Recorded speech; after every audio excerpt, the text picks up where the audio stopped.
is LBC. From Global's newsroom at 8 o'clock. Ukraine's president says Russian troops are committing devastating war crimes, accusing them of destroying cities and creating mass starvation. Moscow claims pictures that emerged of dead bodies in the streets near the capital Kyiv have been staged. In a video released by Downing Street, Boris Johnson has told the Russian people they deserve facts. The reports are so shocking and so sickening. It's no wonder your government is seeking to hide them from you. Your president knows that if you could see what was happening, you would not support his war. The UK, US and Australia have agreed to work together on developing hypersonic missile weaponry. It follows the use of such missiles by Russia in Ukraine, which is the first time the technology has been deployed in combat. A 24-year-old man will be sentenced next month after admitting to the murder of Bobby Ann McLeod in Plymouth. The teenager was last seen at a bus stop in November before her body was found near the beach 3 days later. Cody Ackland pleaded guilty earlier. And Tiger Woods says he plans to play at this week's US Masters golf tournament, just over a year after being involved in a serious car crash. He says he's going to make a final decision tomorrow after playing 9 more practice holes. In the city, the FTSE 100 has closed up 54 points at 76.13. The pound buys $1.31 and €1.19. LBC weather, rain for the far north of Scotland tonight, a few scattered showers elsewhere, a low of 1. From Global's newsroom for LBC, I'm Helen Hoddenott. This is LBC from Global, leading Britain's conversation. Cross Question with Iain Dale. Hello, a very good evening. It's coming up to 8 on LBC. I'm Iain Dale. This is Cross Question. On the panel with me in the studio, we have Ruth Smeeth, Chief Executive of Index on Censorship. We'll find out more about what that is all about in a moment. It kind of does what it says on the tin. And, of course, former Labour MP. Alexander Downitz, former Australian High Commissioner to the Court of St James, to give the proper title. He was also the longest-serving Australian Foreign Minister between 1996 and 2007. Simon Binns is editor of LADBible, and Robert Taylor as journalist, commentator and Telegraph contributor. Got an excellent column in the Spectator this week on the Falklands War, which might come up. It's up to you though. 0345 6060 973 is the number to call if you'd like to ask our panel a question, and you can watch us on Global Player. Call 0345 6060 973. Tweet at LBC. Text 84850. Cross Question with Iain Dale. This is LBC. Welcome to you all. Let's go to our first question. It's from Oliver on the Wirral. Hello, Oliver. Hello there. Hi, what would you like to ask? I'd like to ask the panel, is the refugee system, such as we have it in the UK, designed to fail? That indicates that you probably think it is. Why do you think that? Well, I'm not sure it's designed to fail. I listen to James O'Brien a lot, who's at a different area of politics, of the political spectrum than you are. And my personal sense of things is that it's not designed to fail. It is more a matter of neglect and complacency with a touch of incompetence. Maybe it just needs a complete redesign. Ruth Smeeth, you were an MP. You will have come into contact with the refugee asylum system as an MP. It's never really worked, has it? It hasn't worked. It definitely didn't work in my 5 years as an MP. And was it only 5 years? I know, it felt like much, much longer. I had new refugee casework every week, so it was an important part of my surgeries. And it failed horribly, and some of the best people that you would have met couldn't figure out how to make it work for them. I think one of the problems that we've seen now and that we're experiencing minute by minute, day by day right now, is that not only does it feel like it's designed to fail, it feels also incredibly incompetent. There's no excuse for how we've ended up where we've ended up, given today, given what happened in Afghanistan. We're talking only months of 2 crises that have happened, and how awful we know that experience was, and how difficult it was to get anybody out of Afghanistan and what we've left behind and how vulnerable people are, whether they were journalists or women who just wanted to go to, who teach other women. We saw so many people have been murdered since, and we couldn't help them, and we're seeing exactly the same in Ukraine. So there's no excuse for this level of incompetence. I mean, if you're listening to this on catch up or watching it on catch up, I've just spent an hour with the Refugees Minister, Richard Harrington, taking calls from listeners. And it was quite an uncomfortable hour in many ways, because he was honest. He's only a recent appointment. He's honest enough to admit that it hasn't gone well. He's trying his best to sort it out. But Alexander Danny, you've got lots of experience in government, and particularly on this issue back in Australia. I mean, you can't sort out a failing immigration system within days or weeks, can you? No, you have to work through your immigration system very carefully. There are many, many questions, and this is an extremely difficult area of policy. I hasten to add, my father was the Australian Minister for Immigration for 6 years, so I grew up with this issue as a child. You'll never satisfy people. Will never satisfy everybody. For example, on refugees, some people make an application and it gets rejected on the grounds that they're not seen to be living in genuine fear of persecution. So they're going to complain about it and say that, that's not fair, and they appeal and so on. There are always people who try to game the system. There are organised crime gangs, and in the case of Australia, there have been other countries as well, organised crime gangs that have tried to game the system. There are all sorts of complications. So with an immigration policy, I've always said you want to set out the categories of people you want to bring into your country. You want to determine the numbers you're going to bring in, which are based on your economic circumstances and your capacity to absorb those people, and pretty much stick with those figures year by year. You mean change them every year. We've done that in Australia, and that's worked pretty well. I mean, some people aren't able to come because the ceiling has been reached for people in some particular category. You'll always have complaints. But when you look at our system, and you've been in this country since 2014, so you've seen the Syrian refugee crisis, you've seen what happened with the Afghan refugees last summer, and now this. Do you think, as Oliver, our caller, says, that the system here is designed to fail? No, of course it's not designed to fail. Well, a lot of people think it is. Well, I think that is clearly completely incorrect. Otherwise, they wouldn't. The government wouldn't agree to bring in any refugees. And you've had the Minister for Refugees talking about it. I mean, it's clearly not the intention. But you've got to try to fit together a whole series of different things. I mean, if the government allows people to come in and one of those people turns out to be, a bad person in whatever way that might be, well, then the government's going to be blamed. So the government will always try to apply as best it possibly can some sort of identification of people, some sort of security vetting, if they can. And that's not always very easy to do that. I mean, granted, and it is difficult to do it and to do it quickly and so on. But they are doing it with Ukrainian refugees, and yet no other country in Europe is. And yeah, but that just because another country in Europe does or doesn't do. Are they all wrong? Well, I think. I mean, I'm not making an argument for right or wrong, but I'm saying if you don't check people, and someone comes in who is a bad person.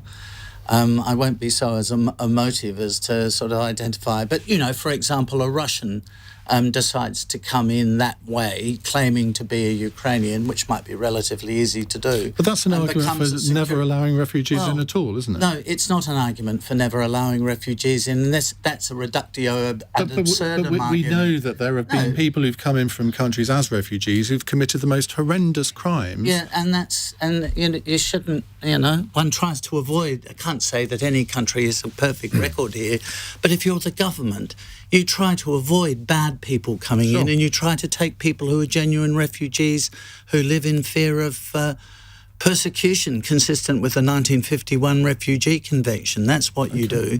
And honestly, as you can tell from your callers, it's incredibly difficult to get this right. If you're the government of the day, you're damned whatever you do by all sorts of people. Simon Benz.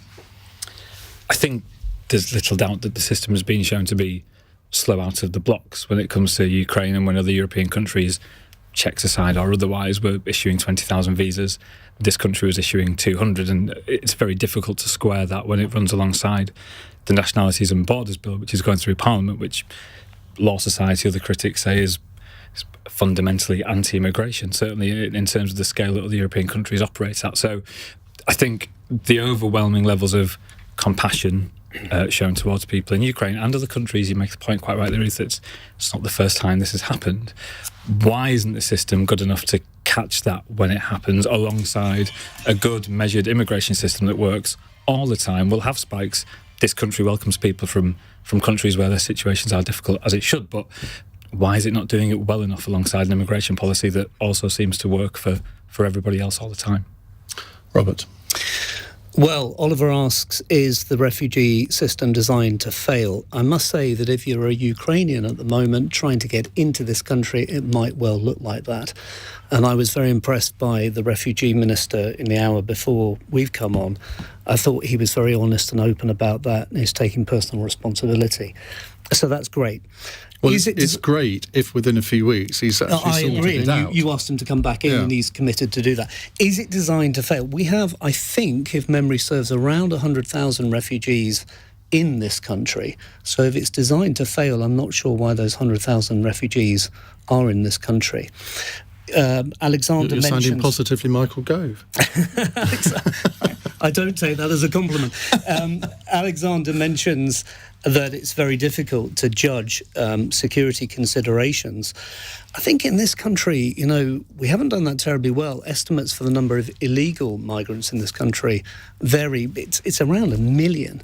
So if we are taking security considerations with illegal migrants seriously, then I'm not sure we're doing it terribly well.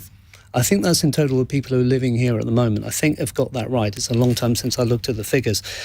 We are a very overcrowded country, but we have to do the right thing by the Ukrainians who desperately need us and other European countries. I hope the refugee minister gets it sorted within 3 weeks. Ruth, we all know that to govern is to choose, and if you're in government, we pay government ministers to make these decisions. What if you were the Minister for Refugees now, what would you be doing?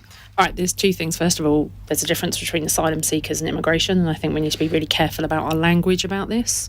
There, but the grace of God, go all of us about what's happening in Ukraine. And if anyone, as acts of genocide are happening on our watch, and that's the fundamental thing. We can't pretend this isn't happening. We can see it every moment of every day on social media of verified facts. So what would I be doing? I'd have a heart and I'd have a soul, I'd hope, because I think that's what's missing from this debate. There is a huge amount that there are structural things that need to be fixed. There's a huge amount here that we can and should have fixed, actually, if there had been a proper review after Afghanistan, which there doesn't seem to have been. The Home Office is not fit for purpose. I think that Richard Harrington is a good man with a heart, and I hope that he'll make a significant difference, but it's needed him to come in, because I don't know what was going on in the Home Office before, but no one seemed to care. And I have real problems with that, because there is an issue here about how we as a global society, there's been a huge amount about global Britain that we've discussed over the last few years, about where our soft power is going to be, about what we're going to do. If this is the consequence of it, that we are going to sit back and go, you're on your own, you can go to Germany and you can go to France and we're not going to help you, then what does that say? Who are we and what is allyship? Moving away from the Ukrainian situation, but let's look at the people who are coming across from Calais. When you were Foreign Minister in the Howard government, you had to deal with a lot of people wanting to come to Australia to seek asylum. It carried on under Kevin Rudd and Julia Gillard as well. Your policies were quite different to maybe some of your successors. What can we learn from your experience? Because a lot of people say, well, just copy what Australia did. But the Pacific Ocean is a bit different to the English Channel, isn't it? Well, there are differences and there are similarities. So I'm doing a review of Border Force for the government, so I won't get into... I hope they're paying you a lot of money for that. Not a job I'd like to undertake, I have to say. Well, so I'm not getting into commenting, of course, because I'm an independent reviewer. So I'm not getting into commenting on the UK's position because I think that would be inappropriate till I've finished doing all the work. But in terms of Australia, I think what really shocked Australians was that people were paying people smugglers to get from Indonesia, where they weren't being persecuted because they weren't Indonesians, to get from Indonesia to Australia on incredibly dangerous boats. And there were sort of arguments to and fro about whether we should just take anybody who comes and claims to be a refugee, no matter how they come, except that some of them never made it. And when the boats started sinking and hundreds of people were drowned, the Australian public just said, look, enough is enough. We're happy to take refugees, and we have a pathway to take refugees. So, look, I could be corrected here, but I think Australia, out of a population of 25 million, takes 20,000, resettles 20,000 refugees a year, something like that. But if you pay a people smuggler and you try to come another way, and a very dangerous way, that you will risk your life and the life of other people, then that's not a way to get to Australia. So Australia, I think, is one of the world's most generous countries in terms of taking migrants, has one of the best records in the world of resettling refugees. And if somebody in Papua New Guinea or Indonesia, or seems a little improbable, New Zealand, were being persecuted and they came to Australia, we would have, well, I try not to be rude.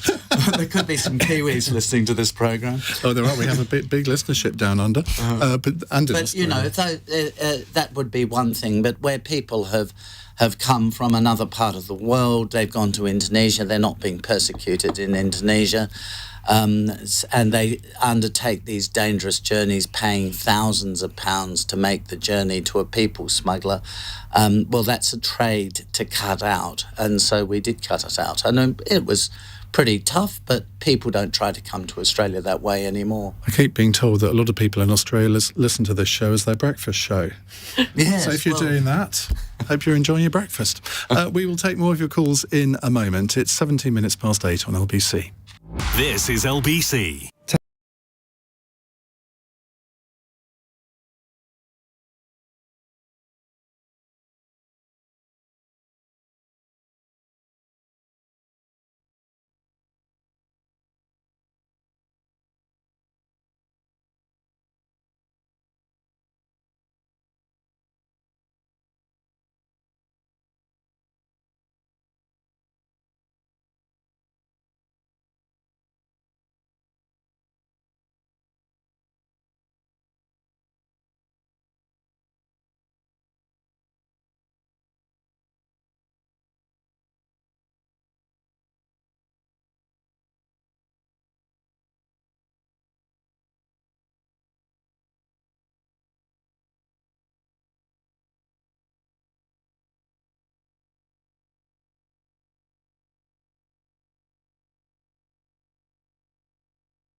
Cross Question with Iain Dale on LBC. Text 84850.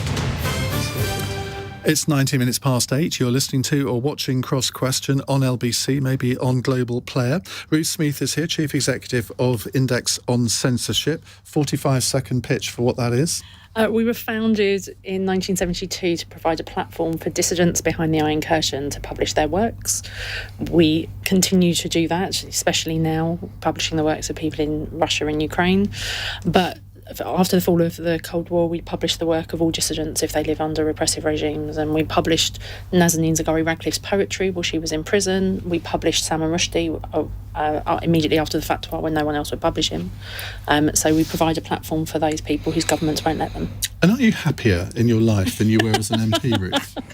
Well, I get a life, I suppose, which I never had before. It's a very different experience being out of that building. But the one, from COVID to the current situation to the cost of living crisis, not being in a position to help, not being in a position to argue for my constituents, I've really struggled with that. Alexander Downer is here, former Australian Foreign Minister and former Australian High Commissioner to the United Kingdom. Simon Binns is editor of LADBible. I always want to say LADBible. You can say it however you wish, Ian. Tell us what it is. It's the biggest social publisher in the world. Nothing to do with me. I'm just here to represent them. Temporary custodian. We're part of a social publishing group who speaks to. It's a big number, but we speak to 1 billion people. 1 billion people? Across the social platforms, across the world. So we have LADBible, Unilad, Tyler, Spot Bible, Odds Bible, Gaming Bible. There's many, many brands, but we're primarily social first publishers. So that means we speak to our audience on Facebook, Instagram, Snapchat, Twitter, TikTok, all different ages. I've just gone on TikTok. Have you? Yeah. Okay. Haven't done any dancing yet, and I'm not going to. Well, we're not doing any tonight, are we? No, we really are not. I think the point that Ruth made earlier was really important, actually, about two things about the language we use for refugees, asylum seekers, evacuees. It could be us if bombs start flying over Manchester, Liverpool, Leeds. That would be us, and where do we go? What happens to us? But I think this is the first major conflict that's being played out in real time on social media. It's unavoidable whether you're 15 or 65. You can see it. You can hear the people's stories. You have direct access to it. And I think certainly at the younger end of the spectrum, when you look at 18 to 34-year-olds, which is kind of core audience for us, that means that they want to see something done. They want to know what we as a country are doing to help people. Are we sending aid? Are we making it easy for them to come here? What's our position on this, on that? What are the politicians do? You do? naturally direct them to listen to LBC to find all that out. All the time, but excellent. Only between you can come back. Robert Taylor is journalist, commentator and Telegraph contributor and Spectator contributor. You've written about the Falklands War this week. Very interesting article. What was the main thrust? The main thrust is that 40 years on, there is still bullying from Argentina. They still want the Falklands, and we still owe it to the Falklands and to the veterans to support their claim for sovereignty. Right, let's move on to our next caller. It's Jonathan in beautiful Broadstairs. Hello, Jonathan. Oh, it's a text question. It's a text question. One day I'll do my job properly. Would the panel agree with me that this idea of sending refugees to Rwanda is totally inhuman, unnecessary and un-British? Robert. Well, I understand that if we didn't send them to Rwanda, we could send them to the Ritz Hotel and it would cost less. We should explain. This is a proposal from the Home Office to send people who are seeking asylum in this country to Rwanda to be processed. Yes. Now, I've actually flown, I know Alexander has, I've flown to Rwanda. It's a 9-hour journey. You stop off in Nairobi, I think, and get a connecting flight. I'm not sure how that's going to work. Indeed, and it sounds completely illogical, but there is a but. And that is that unless we break the smuggler business model, these poor, desperate people are going to carry on coming across the channel in those ridiculous boats, and quite a few of them are going to drown. We had that earlier on this year. I think 30 of them drowned. It was mainly young men, but there were some women and children on there as well, and the children really gets the heart going. We've got to stop that model. We've got to stop these people coming across. Now, one way that you can do that, and I completely support this, is to improve the system for looking at people's asylum applications who come genuinely through the legal route. Another way you can do that is what the Home Office and Priti Patel has obviously chosen to do, which is to have an offshore processing centre to disincentivise people from taking that hazardous, terrible journey. Awful though it sounds, awful though it would be to send people to Rwanda, for goodness sake, all the way from here to Rwanda. If it stops the business model and if it stops children drowning in the channel, I think it's worth looking at. Simon. you naturally think there's probably an easier way, and you don't want it to deflect from the big issue, which is actually, well, okay, if people are taking to our shores on boats, then we probably don't want to be in a situation where we have people on our coastlines turning them back, actually, and deflecting it to elsewhere is probably going to be seen as burying the problem where we can't see it, I think, and I don't know how that will play with lots of people who, as we've just said, they're watching this in real time, they understand it in a way that they haven't understood human crises or wars or conflicts before. It's not mysterious to them anymore, and I think the level of scrutiny by the public, let alone politicians, on issues like this is amplified, and that's probably how it should be, I think. Alexander, again in Australia, you had a kind of similar idea to this, I think, which worked very well. Yeah. Was it Nauru? Nauru. Yeah. We wanted to break the people smugglers' business model. That's what you have to do. So you have legal obligations to people, which the obligations are that you don't send these people back to where they come from, where they're claiming to be persecuted. But under the Refugee Convention, your obligation isn't to turn everybody who turns up on your shores into a migrant. Your obligation is to make sure they're safe. So we thought, well, we need to break the people smugglers' business model. On the other hand, we can't send these people back to wherever they were from because they were claiming to be persecuted there. So we sent them to Nauru, which was safe. They weren't being persecuted in Nauru, although I hasten to add, by the way, they came to Australia via Indonesia, and they weren't being persecuted in Indonesia either. Of course, none of these people who are coming to the UK are being persecuted in France. That's important to understand that. But so they weren't being persecuted. Have you seen the way they're treated by the French police? Well, they're not being persecuted, presumably. I mean, maybe you think that France is a country to escape persecution. Couldn't possibly comment. Anyway, there you are. There you are. You should, if you think that. No, I don't. Exactly. Can I just make clear? I don't think France is. I was being facetious. I think it's rather a nice country myself. So our basic idea was to fulfil our obligations under the Refugee Convention, to keep them safe, but to make sure we broke the people smugglers' business model. There's no easy way to do this, frankly. And if we didn't break their business model, then our refugee obligations would be gamed by the people smugglers. People would drown at sea. The whole thing, well, we tried this. The whole thing became a complete humanitarian catastrophe. I mean, with all of these questions, there isn't an easy way out. There isn't a perfect solution. People say, well, have some compassion. Everybody has compassion. It's not everybody. People well, that's a tough thing to say. Somebody, I know him, and well, actually, I don't think President Putin has compassion. I think I might take him as an example, but it's pretty unusual.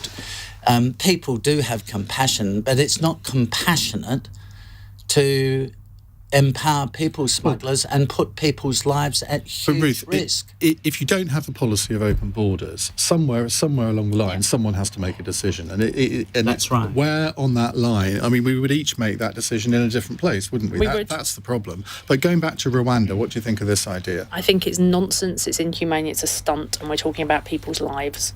And I think fundamentally that's, one thing I completely agree with Robert is there is an alternative here and you could fix the problem.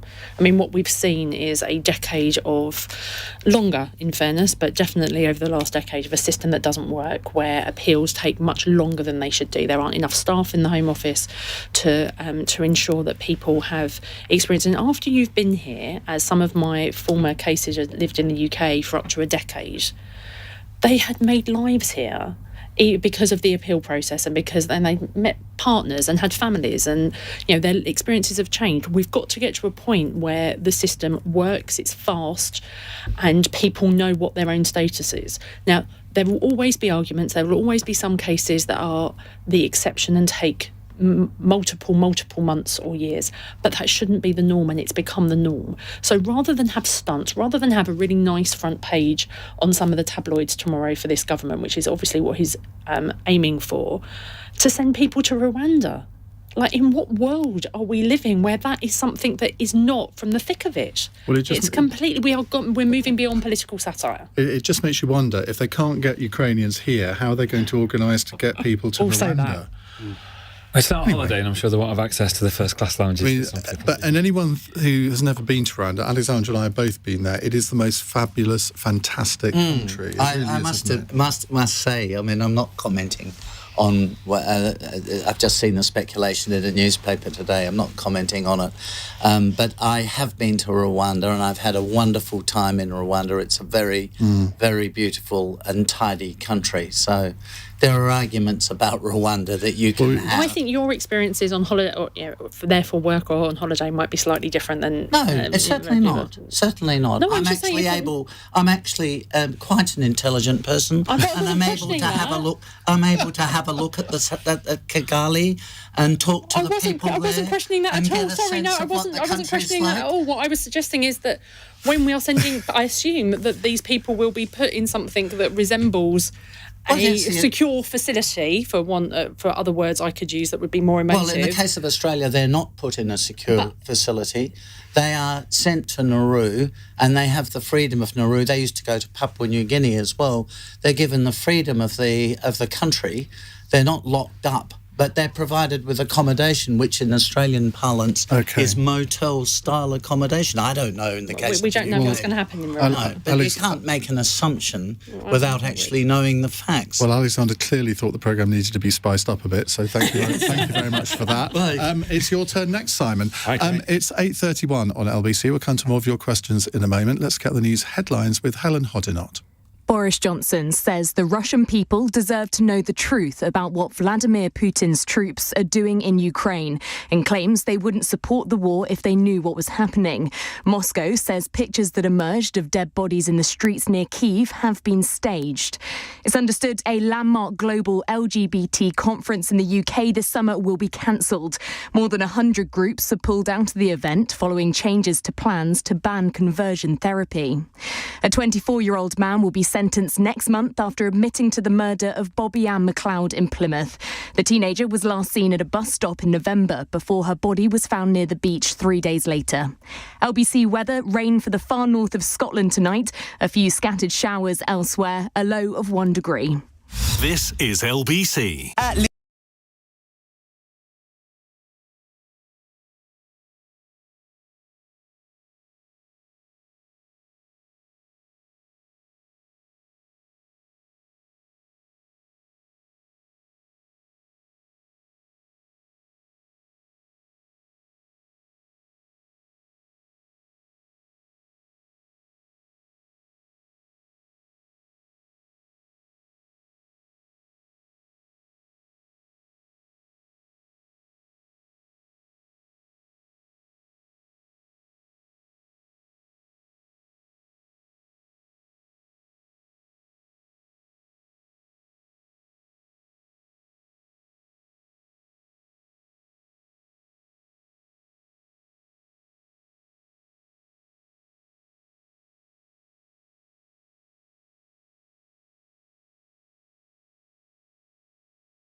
Leading Britain's conversation. Cross Question with Iain Dale. Tweet at LBC. 8:34 on LBC. Ruth Smeeth, Simon Binns and Robert Taylor with us, as well as Alexander Downer. Quick question to you. What's it like being the Australian High Commissioner in London? I mean, is that the best job in Australian diplomacy? The correct answer is yes, by the way. It was a wonderful job. I had a fantastic time. I've often said it wasn't, strictly speaking, the most senior job I'd ever had, but it was the best, the most enjoyable job. And London is a wonderful place to live in, and the UK more generally. So I had a fantastic. Well, keep going. not quite effusive enough yet. Right, let's go to our next caller. It's Gillian in Cricklewood. Hello, Gillian. Hello there. Why are Russian diplomats still allowed to remain in this country? And are Russian nationals allowed to come here at this time? Simon Binns. Well, listen, I don't know the answer to that question, but in a totally unrelated story today, Forbes published their rich list, which showed that several Russian billionaires had billions wiped off their fortune, but still had billions of pounds in the bank, and quite a lot of them lived here. So I suspect that's a fairly strong reason as to why they're still here. I mean, listen, they're being flushed out. Abramovich is a very high-profile example of sanctioning Russian oligarchs with money, done very publicly because the football club is very familiar and well known. It probably sent a message. Will it get followed up on for other Russians who have investments in London? The UK in general, has it gone too far? I mean, it's a big tree to shake, isn't it, I think? Lithuania has expelled the Russian ambassador, which I think, given its proximity to Russia, is quite a ballsy thing to do. Do you not think that we should be replicating that? Listen, I think diplomacy is always route one, isn't it, I suppose? And when you start to ramp it up a notch, people get nervous, not just politicians, but the public. People are nervous that, again, they're seeing this conflict in real time. They're nervous of, if we ramp it up, what does that mean for us as a country? What will Putin do? He's an unpredictable leader. You don't want hasty hands on the button, I don't think. Alexander, when you were foreign minister in Australia, did you have to bring in diplomats for an interview without coffee and then chuck them out? Yes, we did very occasionally. That certainly happened for all sorts of reasons. But give me the most memorable instance. We kicked out an ambassador on one occasion because he had raped one of his staff, and diplomats, he was an ambassador too, diplomats have diplomatic immunity, so you can imagine the prosecution that would have taken place. We couldn't prosecute him because he had immunity, so we just kicked him straight out of the country. I won't say what country it was, but it was a very ugly situation, completely different, of course, from what we're talking about now.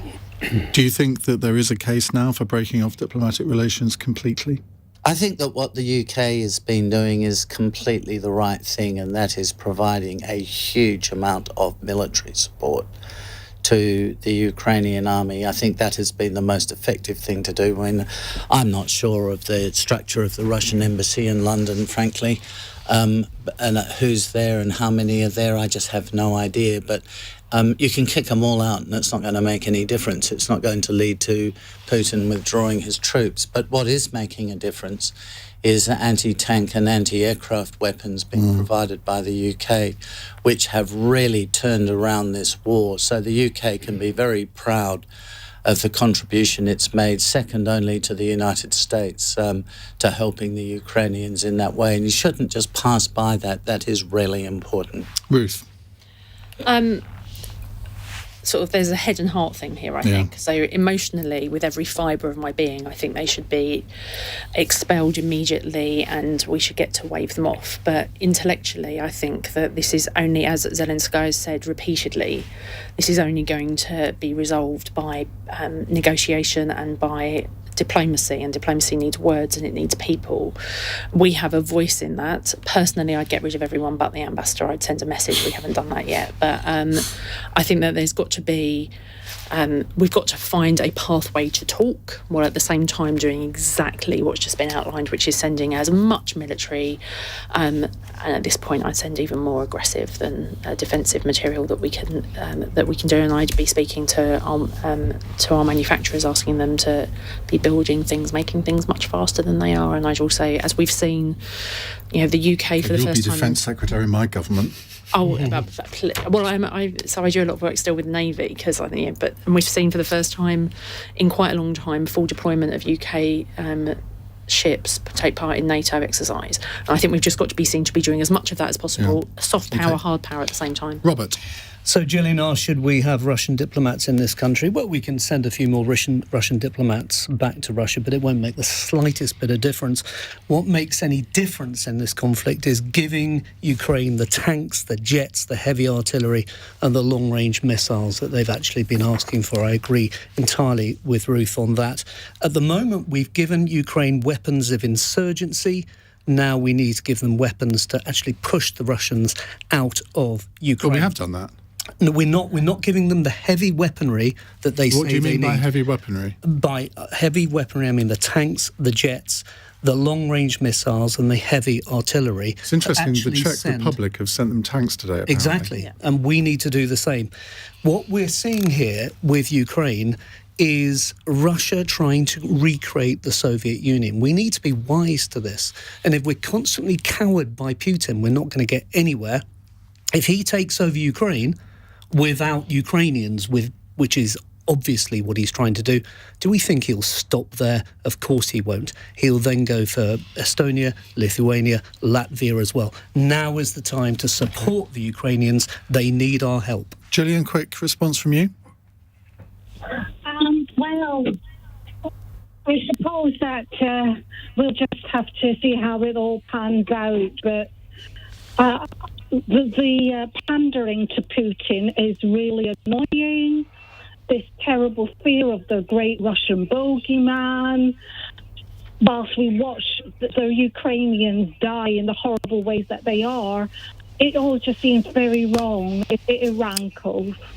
OK, Gillian, thank you very much. Let's move on to James in Hitchin. James, what would you like to ask? Good evening. My question is, does the panel think that the privatisation of Channel 4 is an act of cultural vandalism? Robert Taylor. Of course it's not. It was in the Tory manifesto and millions of Brits voted Tory in the last general election. Did anyone really vote on that subject? Well, it was in the manifesto. It was clearly... It shouldn't be a shock to anyone that Channel 4 is being privatised. Would I lose any sleep if Channel 4 remained in public hands? No, I wouldn't. But there again, I can see the sense in privatising it. It'll bring in £1 billion, apparently, into the public coffers. I know there has been a lot of lefty whinging today about cultural vandalism and how this is going to ruin Channel 4. I can't see that at all. They're still going to be having their public service remit. They're still going to be able to make their programmes.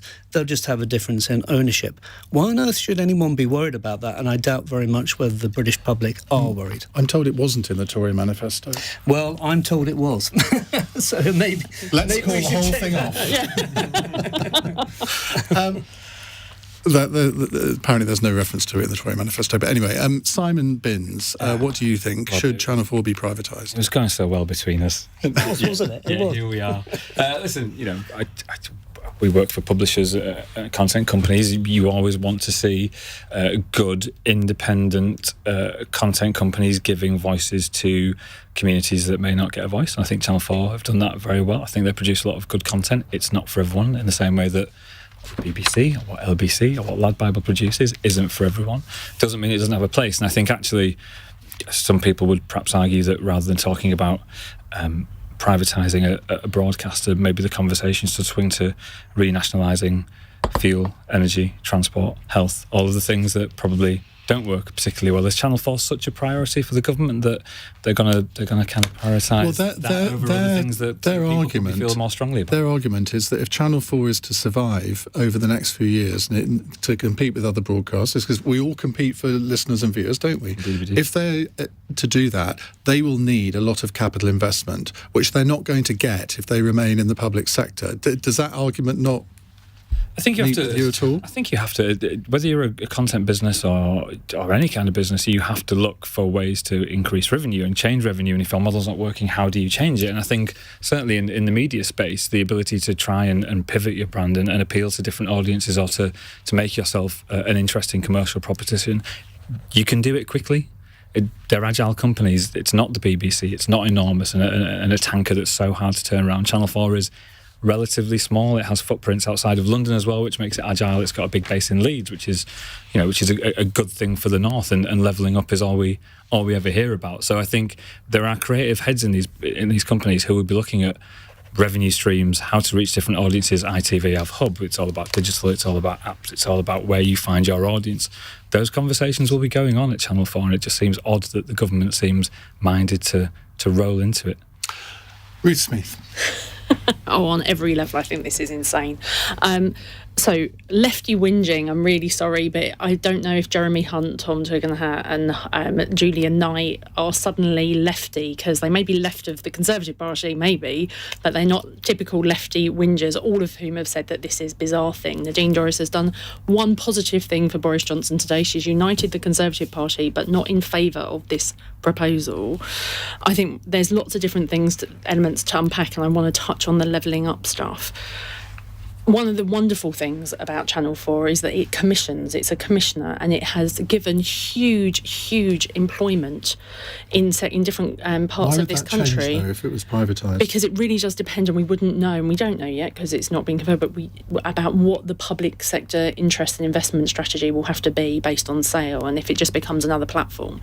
It depends on the regulation, doesn't it? Because, I mean, all privatisations have some sort of regulator, whether it's Ofcom or whoever it might be. But they could set minimum percentages of programmes that are made by independent producers. They absolutely could do that, and it'll be fascinating to see what happens, but also how appealing it will be for anyone to buy it if you've got that number of stipulations associated with it. More naked attractions. Well, and one of the things that's most interesting about some of the discussions today is that this government hasn't exactly enjoyed Channel 4's editorial line in terms of their news. Now, if that's got any sway on it, I represent a freedom of expression and media freedom organisation. I am very, very concerned if we're going anywhere near that kind of conversation. Channel 4 News is made by ITN, isn't it? It is. So why would that change under a new owner? Well, they might not need to get their news from ITN or going forward. We don't know what this is going to look like. But there's also the bit that I find most bizarre about this. First of all, Margaret Thatcher viewed this as one of her most impressive achievements. You'll know better than me, was the creation of Channel 4. It hasn't cost the taxpayer any money. Nadine Dorries didn't even realise. Not quite on the scale of you taking the Falklands, but... Okay. No, and I would also be very supportive of what was written about the Falklands, but it was an extraordinarily successful achievement that Margaret Thatcher believed this to be. It doesn't cost the taxpayer any money. Nadine Dorries seemed to think that it was funded by the licence fee when she was in front of the Select Committee. It's completely incoherent and insane. And at the same time, Channel 4 is one of the largest streaming platforms in the UK. It actually has more viewers than Netflix does now, which is meant to be one of the reasons it needs to change. Reasonably briefly, if you can, Alexander, please. Well, I think what you need in the media is diversity. You need choice, and as the years have worn on, I mean, we're casting back to Margaret Thatcher, that's many, many years ago now. There has been a huge increase in diversity in the media. And other than the BBC, which, is sui generis, I don't think anyone would even contemplate privatising the BBC. But don't look at me. Not you. But I mean, I don't feel comfortable with the idea of the government owning radio stations and television stations if that can be avoided. And I'm setting the BBC aside, or in the case of Australia, the ABC. But generally speaking, I don't like it. I can't see any logic. I've listened to the arguments. I can't see any logic for the government owning it. I mean, you've got to raise capital somehow to run these media outlets. If the government owns it, the government has to use taxpayers' money. Actually, not in the case of Channel 4. It's not cost the taxpayer a penny. Well, how do they raise funded by capital? it's funded by advertising. But that's why that's why the argument is that fine, you can fund your day-to-day operations by advertising, but you're never going to raise enough money for future investment. So that's my point. I mean, they presumably cover their recurrent costs through advertising, but they probably don't have a significant capital investment program. And if you're going to compete in a very competitive media market, you have to have a substantial capital investment program. Okay. Right, we will take more of your calls in a moment. James, thank you very much for that. It's 8:49. LBC, Nick Ferrari at breakfast. Britain is calling for tougher sanctions, maximum sanctions against Russia. Stop with the oil, send more kit, or keep talking. What do you suggest? John in Bethnal Green. You keep prodding the bear in Eastern Europe, you will create a problem. Don't talk to me about prodding the bear. You're almost an apologist for Russia. You make me laugh, people like you. You wouldn't confront a burglar. I know I would confront someone who authorises troops to rape and murder, my friend. John, you are weak. You have no backbone. You're lily-livered. You are weak, John of Bethnal Green. Nick Ferrari at breakfast. Back tomorrow morning from 7. Listen on your radio and on Global Player. LBC. Vodafone is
with Iain Dale on LBC.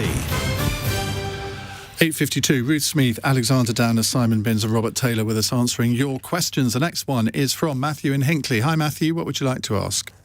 Good evening, Ian. So my question is, what faith can LGBT plus people like me have in this government, given how badly it has handled this issue around so-called conversion therapy?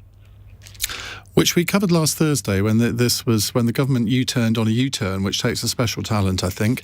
And, of course, today it's been revealed that the international conference that the government was holding in June has been cancelled because more than 100 LGBT organisations withdrew from it. Ruth, let's come to you first on this. I think it's really difficult for any member of the LGBT plus community to have faith in this government. And I don't even think that it's necessarily about the U-turn, although I found that abhorrent, and the idea that there should even be a discussion about conversion therapy and it shouldn't be banned, I find extraordinarily difficult. But this is identity politics and trying to politicise identity politics about one group of people that have have very little political voice. And I just think this is the worst kind of politics. It's the worst kind of attitude. And we're talking about people and their lives, and that is always missed when we have these kinds of conversations. They have agreed that it will go ahead for gay people, but they said it's more complicated for trans people because of children who have gender dysphoria, and they say there are huge amounts of legal issues there. Do you buy that? No. And find a way through. There is always a compromise. There's always a conversation. There's always some way to do this where you are not othering someone else. And that's what this is. It's othering other people. And I think it's appalling politics, and it's starting to affect our political discussion in a way that is incredibly unhelpful and potentially dangerous. Alexander? These issues are always incredibly difficult, and the fact that they've changed their minds from time to time reflects that. I mean, introducing legislation to ban something and then defining in the law, because somebody will have to write the law, and someone will actually sit down and read it, not just sloganeer. And when you read it... It can't be that difficult, surely. It's been done in other countries. Well, you're always talking about what's being done in other countries, and I'm not sure that I'd always use other countries as my model. I think it would be... I'm not saying I'm against what the government has done, but I think it'll be very difficult to get the wording exactly right. In other words, to apply the law in an appropriate and detailed way, because there'll be, what is conversion therapy? You have to define that. How do you define it? How narrowly do you define it? How broadly do you define it? So, it will be very difficult to police. It's quite... I thought a lot about it. I think it's quite complicated to do that. Robert? Yeah, I think it's really bad politics by the government and just bad all round. I'm not in favour, as a sort of right-of-centre person as I am, I'm not in favour necessarily of banning things by the government. But this, I think, should be banned. I think it's abhorrent, quite frankly. And as long as it doesn't stop parents and doctors giving advice to kids who are going through a very difficult process in their life, which is clearly really important, I think the ban should be upheld. I think the initial U-turn was right before they U-turned on the U-turn. That's the initial U-turn was wrong. The initial U-turn was wrong. So yeah, whatever led to the ban being in place should have been upheld. And I think probably most people in this country would agree with that. A text has momentarily distracted me. It's from Julian in Ealing, who says, "I'm so annoyed with you. Your show tonight is so interesting. I had to stop everything I was doing, and now I'm glued to the radio." Live up to that, Simon. Well, there's only 3 more minutes. Yeah, listen, I agree. I agree with you, Robert. There you go. We're back on track. What faith can the LGBTQ plus community have? What faith can people connected to that community outside of that community have? And I think there's... To stop, start, and U-turn in such a way, it's such a miss to actually consult with that community and start a conversation around the issues and that community and bring them in and make it a rounded conversation. It's just a big miss all round, I think. How does your publication attract LGBT? Well, we attract readers, viewers. We attract some people say, "Well, what's the audience? What's LADBible?" You sort of think LADBible, does that really appeal to gay people? Yeah, I think the definition of what is a lad, what is LADBible has changed over the years, and it constantly changes. I think it's defined by its audience. I think that's the great power of social media and social publishing and audiences to radio or wherever it might be. They kind of define the conversation around us a little bit now. It's changed, and probably for the better, I think. And you understand instantly in real time what your audience care about. And this is a huge topic to them. And actually, they're more progressive than possibly politicians on all sides of the floor. And they will tell you what they think, and they will tell you what they care about. And they're a deeply compassionate set of people out there. And I don't think that gets enough credit often. Matthew, would you like to answer your own question? I kind of think you already have, but carry on. Well, I'm just interested that tonight Paul Brand of ITV, if I can mention him, is reporting that Liz Truss ultimately took the decision to cancel the conference because basically she decided it was pointless given the boycott. Apparently she didn't know about the original U-turn, and also apparently she supports a ban on trans conversion therapy, but has been left clearing up the mess, I assume, of Boris Johnson and his advisors. So, I mean, what on earth is going on with this government? Well, that's a good question to end on, because we haven't got any time to answer that one, I'm afraid, Matthew, but thank you very much. Unfortunately, we haven't got time to talk about fracking. We'll see if we can do that tomorrow. Apologies to Denise in Cleethorpes. Final question from Jackie in Basingstoke, who says, vanilla has now been crowned the world's favourite smell by a team of international experts. What's your favourite smell, Robert? Well, I live in Tunbridge Wells. You do as well. Do you? Yeah, I do. And spring blossoms in Tunbridge Wells will do it for me. I wondered what you were going to say then, I have to say. Simon? Vanilla, not keen on. However, I do have 3 children, and my car absolutely stinks when they've been a bit. So the vanilla car air freshener that hangs within it is taken on a special resonance for me. So I kind of get it. Creosote takes me back to my childhood. I love creosote on a fence. Yeah. I love that. Me too. Alexander? It's an incredibly hard question to answer. I like the smell when you extinguish a candle. I love the smell of the smoke. I know that's eccentric. When I was a child, I would always ask my parents if I could blow out the candles so I could, with my hand, push the smell of the smoke. Your drug of choice. My drug of choice. The only drug I've used, other than the occasional drink. Ruth? The smell of the sea. It's immediately calming and relaxing, and and if you can add vinegar on chips to that at the same time, then all is well. You've let yourself down. Because there is something about fish and chips at the seaside. So it is the smell. Not with vinegar. Burnt wood. That smell you get when you go into some restaurants or pubs. That sort of. Anyway, right, thank you very much indeed. Alexander Downer, Ruth Smeeth, Simon Binns and Robert Taylor. It's been a great hour. Thank you very much for joining us. Coming up in the next hour, we're going to talk about divorce, because from tomorrow you can get a no-fault divorce. I wonder what difference that will make. What difference would it have made to your divorce? Do you welcome this move, or do you think it is too easy to get divorced in this country nowadays? It's 9:01. On your radio, on Global Player, and Play LBC. Leading Britain's conversation. This is LBC.